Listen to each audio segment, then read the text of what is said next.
नमस्कार.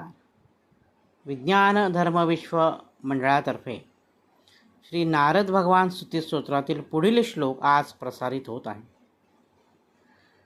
उद्धारणार्थं स्वपदानुगानां निबद्धकक्षं मुनिवर्यरूपं कारुण्यवात्सल्यदयानिधानं वीणाधरं नारदम् ईशमीडे.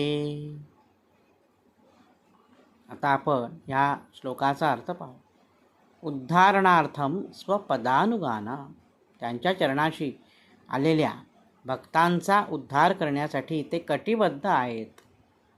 जे जे भक्त नारदांना शरण जातात त्यांचा उद्धार करण्यासाठी नारद मुनी कटिबद्ध आहेत. निबद्ध कक्षम मुनिवर्य रूपम, मुनिवर्य आहेत, देवर्षी आहेत ते नारद. देवर्षी मुनीमधील श्रेष्ठ असे मुनिवर्य आहेत, देवर्षी आहेत. भक्तांवर त्यांना सदैव कृपा ठेवायची असते. कारुण्य वात्सल्य दयानिधानम, कारुण्य करुणा, वात्सल्य वत्सलता, दया यांचं निधान आहेत, म्हणजे यांचा सागर आहेत. त्यांच्या नेत्रातून कारुण्य वात्सल्य ओथंबून वाहत असते. तेच सर्वांवर कृपा करतात. वीणाधरम, त्यांनी वीणा धरलेली आहे हातामध्ये. नारायण नारायण, वीणा तिचे एक तार असते वीणेला.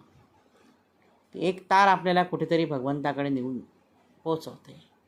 आपण जरी आपली कामं करीत असलो रोजची व्यवहारातली, तरी ती एक तार आहे ना, ती आपली भगवंताच्या चरणी सदैव लागलेली असली पाहिजे. म्हणून नारदांची वीणा महत्त्वाची.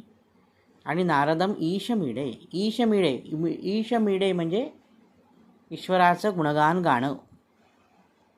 नारद मुनी कोणाचं गुणगान गात असतात? ईश्वराचं, भगवंताचं गुणगान, हरिगुणगान करत असतात. हरीच्या गुणांचं गायन करीत असतात. म्हणून म्हणते नारदम ईशमीडे. अशा या नारद मुनींच्या चरणी आम्ही नतमस्तक आहोत. आजच्या भागात इथेच थांबतो. नवनवीन माहितीपूर्ण व्हिडिओ पाहण्यासाठी, ऐकण्यासाठी वैभव दातार ऑफिशियल हा माझा यूट्यूब चॅनल जरूर सबस्क्राईब करा. धन्यवाद.